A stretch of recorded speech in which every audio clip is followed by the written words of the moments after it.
Assalamualaikum warahmatullahi taala wabarakatuh. Ahlan wa sahlan wa marhaban bikum ila qanati Ustaz Google wa insyaallah fi hadzal video sanunaqish 'anil mawdu'il jadid wa huwa mawdu'un na'ti.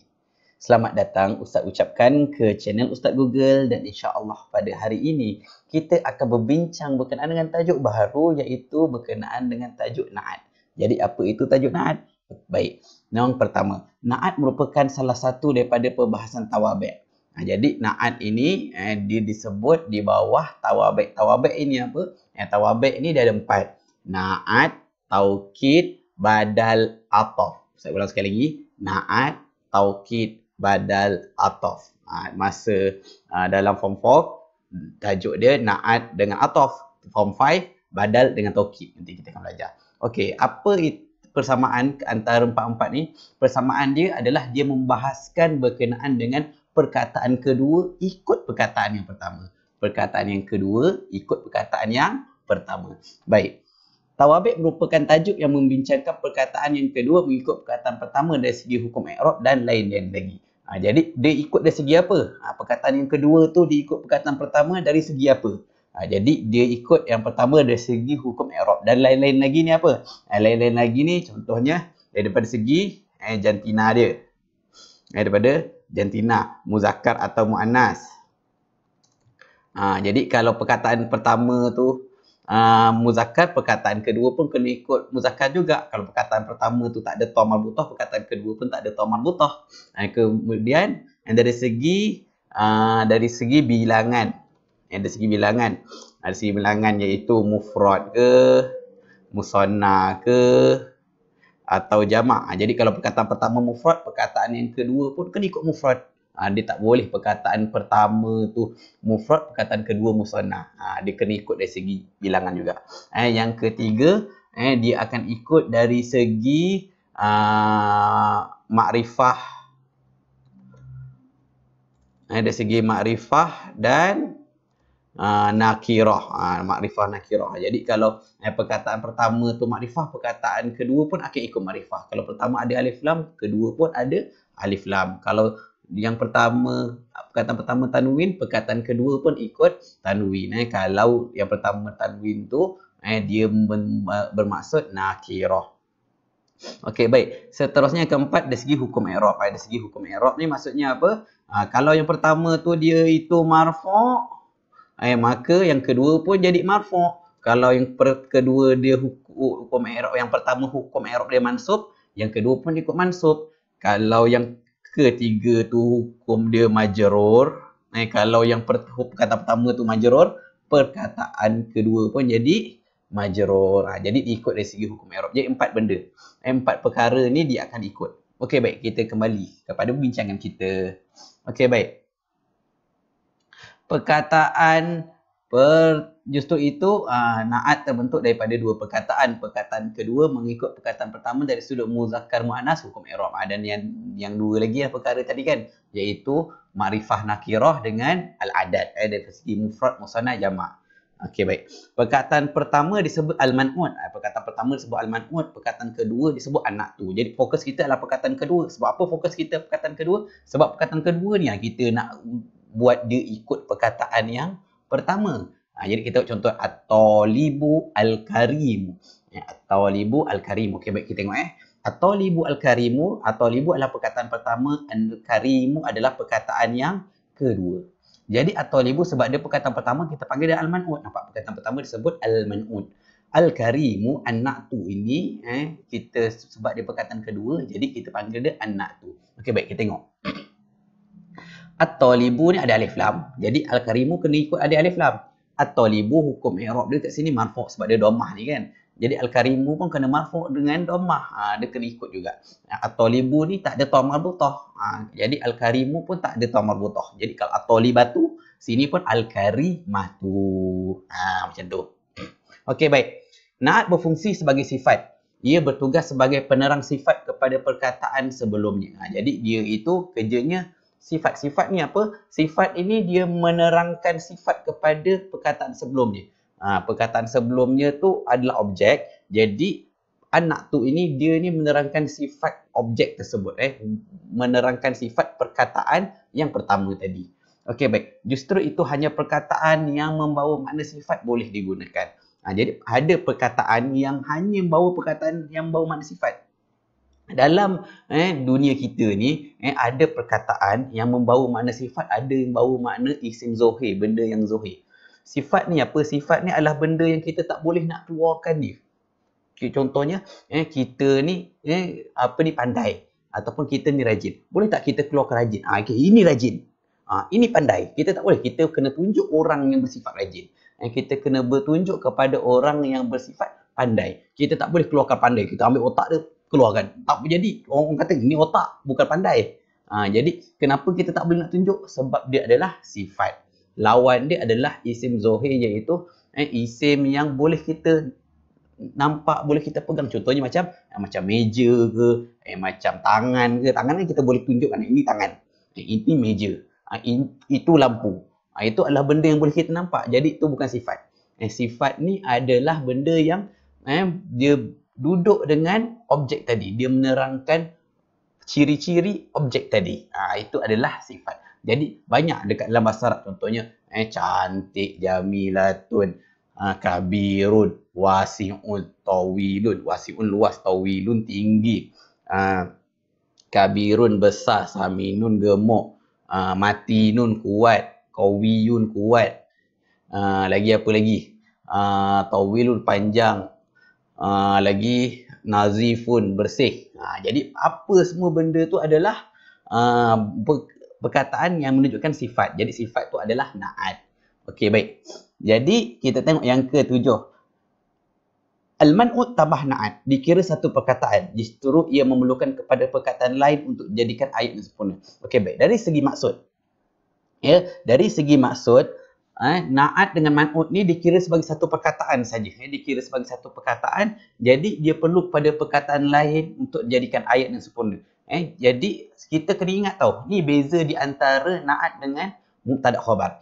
Jadi kalau kita belajar mubtada' khabar yang lepas kan, kalau at-talibu al-karimu ni kita tak boleh letak alif lam sini. Kita kena buang alif lam, lepas tu letak tanwin sini. Jadi at-talibu karimun. Kalau at-talibu karimun membawa maksud pelajar itu mulia. Macam Ustaz cakap. Ustaz cakap kepada orang, pelajar itu mulia. Jadi orang faham, oh nak cakap pelajar itu mulia kan. Tapi kalau kita at-talibu al-karimu, dia jadi macam satu perkataan. Kenapa? Sebab dia memerlukan kepada perkataan lain untuk dia menjadikan ayat yang sempurna. Jadi kalau at-talibu al-karimu tadi ni, dia membawa maksud macam mana? Kena ingat ni. Kalau at-talibu al-karimu, dia membawa maksud pelajar yang mulia itu. Beza dengan mubtada' khabar. Kalau mubtada' khabar, at-talibu karimun tadi, pelajar itu mulia. Kalau at-talibu al-karimu membawa maksud, macam kita cakap, pelajar yang mulia itu, jadi orang pun kata, apa? Orang akan tanya, pelajar mulia itu apa? Mesti dia membawa maksud macam kita nak cakap benda lain lagi. Jadi sebab itu dia kira sebagai satu perkataan. Jadi kalau nak buat ayat yang lengkap, walaupun nampak ada dua perkataan ni kan, at-talibu al-karimu ni, dia tetap bukan ayat, bukan jumlah mufidah. Dia bukan macam mubtada' khabar. Dia perlukan kepada ayat perkataan satu lagi untuk jadi ayat yang lengkap. Contohnya, at-talibu al-karimu mujtahidun. Pelajar yang mulia itu rajin. Jadi orang faham, oh nak cakapnya pelajar yang mulia itu rajin. Jadi orang akan faham macam tu. Jadi dia perlukan apa? Dia perlukan perkataan lain. Sebab itu dia dikira sebagai satu perkataan. Dia perlu pada perkataan lain untuk dia nak jadi ayat yang lengkap. Ya? Okey, baik. Yang ke-8, anwa'un na'ti terbahagi kepada dua jenis. Na'at ni ada dua. Yang pertama, na'at hakiki, iaitu menerangkan sifat hakikat sesuatu. Jadi na'at hakiki ni dia menerangkan sifat kepada benda tu. Dia betul-betul menerangkan sifat. Contohnya, haza talibun karimun. Inilah pelajar yang mulia. Inilah pelajar yang mulia. Jadi hazam mubtada', talibun karimun ni adalah dari talibun karimun, sini man'ut, sini na'at. Talibun karimun dia jadi khabar. Ingat tu. Okey, baik. Jadi kat dalam ni dia tak ada domain tau dekat perkataan dekat perkataan hujung dia ni. Kena senang beza antara na'at hakiki dan na'at sababi, ada domain. Ingat Okey, baik. Jadi haza talibun karimun, ini adalah pelajar yang mulia. Jadi kenapa na'at hakiki? Kita nak kata pelajar yang mulia. Jadi siapa yang mulia? Pelajar tu. Jadi memang hakikat pelajar itu mulia. Jadi memang sifat pelajar itu mulia. Sebab itu kita namakan na'at hakiki. Okey, baik. Na'at sababi pula apa? Dia menerangkan sifat kepada perkara yang berkaitan dengan sesuatu. Jadi na'at sababi ni, dia ini sifat bukan kepada sifat macam hakikat na'at hakiki tadi. Tapi dia menerangkan orang lain. Contohnya, haza talibun karimun abuhu. Inilah pelajar yang mulia ayah dia. Ustaz ulang sekali lagi Inilah pelajar yang mulia ayah dia. Jadi kat sini ada domain mutasil ni kan. Ada domain mutasil. Jadi kalau kamu nampak ada ayat dia kan, ada so cari mana na'at hakiki, mana na'at sababi. Kamu tengok dalam perkataan dia tu ada domain. Ada domain. Ada domain sini, ada domain mutasil lah. Mana insya-Allah tu na'at sababi. Okey, baik. Jadi kalau dalam na'at hakiki tadi kan, kita nak kata pelajar itu mulia. Siapa yang mulia? Pelajar tu. Mulia tu milik sifat pelajar. Pelajar tu apa sifat dia? Mulia. Beza dengan na'at sababi. Na'at sababi dia kata inilah pelajar yang mulia ayah dia. Jadi siapa yang mulia sini? Siapa yang mulia dekat ayat na'at sababi ni? Ayat yang mulia bukan pelajar ni. Ayah dia. Yang mulia adalah ayah dia. Jadi oleh sebab yang mulia ayah dia, jadi oleh sebab dia itu anak kepada ayah dia, jadi dia pun ayah dia pun menyebabkan dia pun mulia. Dia jadi masuk macam itulah. Itu nama sababi. Na'at sebab. Sifat dengan sebab. Jadi kat sini haza talibun karimun abuhu, bapaknya tu yang mulia, bukan dia. Kita baca macam pelajar tu yang mulia, rupanya bapak dia yang mulia. Tapi sebab bapak dia tu bapak kepada pelajar ni, jadi bapak dia pun menjadikan pelajar tadi mulia juga. Dia tumpang nama lah macam tu. Tumpang sifat dia. Jadi sebab itu namanya na'at sababi. Na'at sebab dia menyebabkan benda lain pun jadi mulia juga. Okey. Jadi itu adalah beza na'at hakiki dengan na'at sababi. Na'at hakiki memang hakikat benda tu, hakikat man'ut tu yang bersifat dengan perkara itu. Kalau haza talibun karimun, pelajar tu yang mulia. Tapi kalau na'at sababi, haza talibun karimun abu, bukan talibun tu, ayah dia yang mulia. Jadi nak ingat senang macam mana? Ada domain. Ada domain untuk nak jadikan dia itu na'at sababi. Okey, baik. Kita buat contoh. Letak belum lagi. Al-man'ut tidak mempunyai hukum i'rab yang khusus, tetapi ia bergantung kepada kedudukannya dalam ayat. Okey, baik. Al-man'ut iaitu perkataan yang pertama tadi ni kan. Dia tak ada i'rab yang khusus. Maksud i'rab khusus apa? Dia marfu' je ke? Dia majrur je ke? Dia mansub ke je ke? Dia tak. Dia kadang-kadang dia marfu', kadang-kadang dia majzum, kadang-kadang dia majrur, kadang-kadang dia mansub. Dia ikut kedudukan dia dalam ayat. Okey, baik. Manakala hukum i'rab bagi na'at pula sentiasa mengikut hukum i'rab pasangannya, iaitu man'ut. Jadi hukum i'rab na'at ni dia ikut hukum i'rab man'ut. Kalau man'ut tu majrur, dia pun man'ut na'at pun majrur. Kalau man'ut dia tu marfu', man'ut dia pun kalau man'ut dia marfu', na'at dia pun jadi marfu'. Baik, jadi dalam bab na'at atau tawabik ni, dia bukan macam fa'il, dia bukan macam maf'ulun bih, dia bukan macam hal. Kalau fa'il, hukum i'rab dia marfu'. Kita ingat tu, fa'il marfu', fa'il marfu', naik fa'il marfu', maf'ulun bih mansub.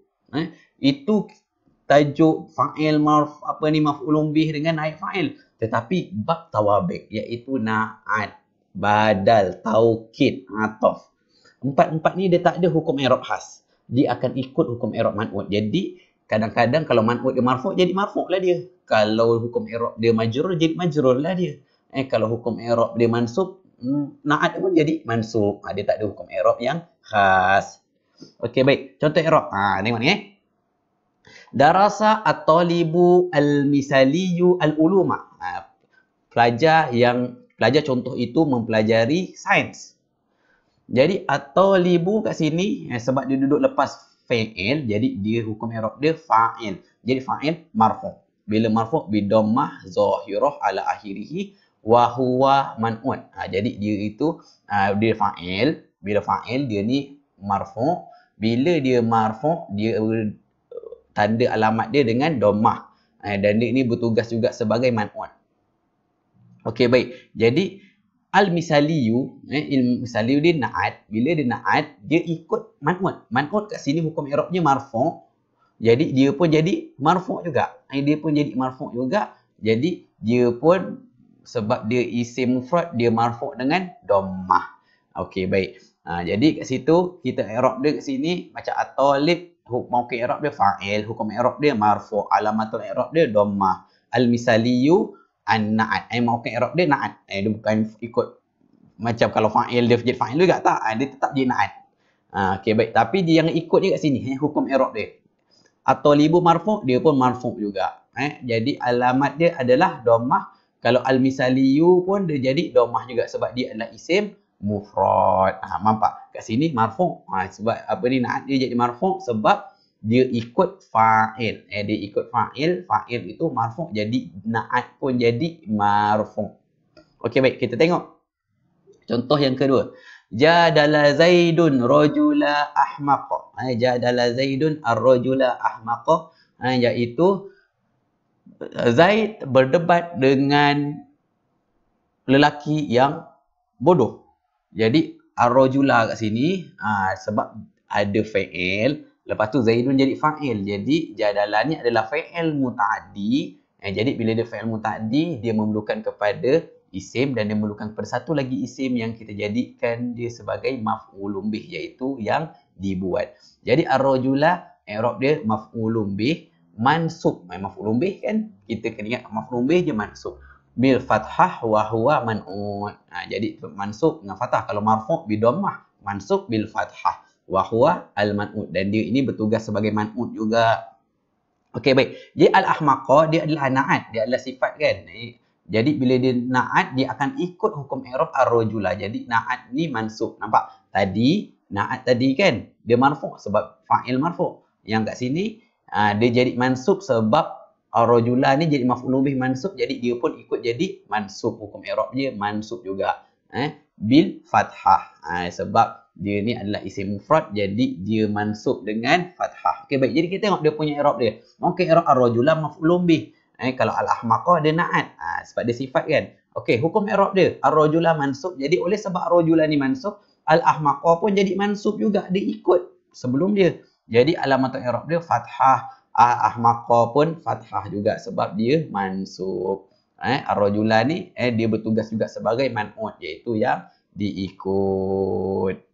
Yang dia menerangkan tuan kepada sifat. Okey, baik. Jadi dalam bab na'at ini, untuk kita memastikan kita betul-betul faham ke tidak, iaitu kita kena ingat. Kita kena ingat yang pertamanya adalah dia ikut macam mana. Perkataan kedua ni ikut perkataan pertama dari segi apa, iaitu dari segi muzakkar muannas, dari segi ma'rifah nakirah, dari segi adat dia muzakkar mufrad, mufrad musanna jamak, dan yang keempat dari segi muzakkar muannas, lelaki ataupun perempuan.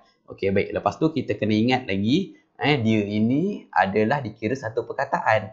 Dikira satu perkataan. Jadi, bila dikira satu perkataan, walaupun dua perkataan tapi dia maknanya macam satu perkataan. Jadi, kalau nak buat ayat, kita kena tambah satu lagi perkataan. Kita tak boleh kata at-talibu al-karimu adalah jumlah mufidah. Dia tak jadi ayat yang lengkap. Dia jadi maksud macam apa?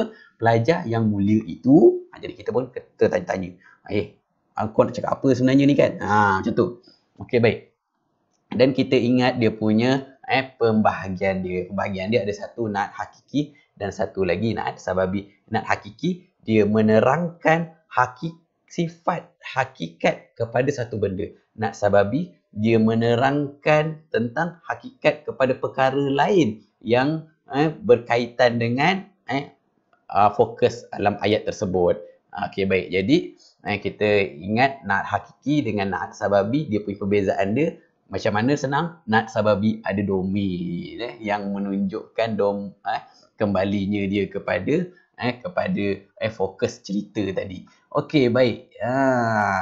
Dan seterusnya kita ingat daripada segi i'rab dia. Hukum i'rab na'at dia tak ada hukum i'rab yang khusus. hukum i'rab dia tak ada khusus, dia perlu ikut kepada man'ut dia. Kalau man'ut marfu', na'at marfu'. Kalau man'ut mansub, na'at dia mansub. Kalau man'ut dia majrur, na'at dia pun jadi majrur. Jadi itu saja. Sekian saja daripada Ustaz. Apa yang baik itu datangnya daripada Allah Subhanahu Wa Taala. Apa yang lemah itu datang kelemahan diri Ustaz sendiri. Naktafi bihadzal qadar. Jangan lupa tolong subscribe channel Ustaz Google, tolong share dan tolong like. Naltaqi fi waktu ukhra. Assalamualaikum warahmatullahi taala wabarakatuh.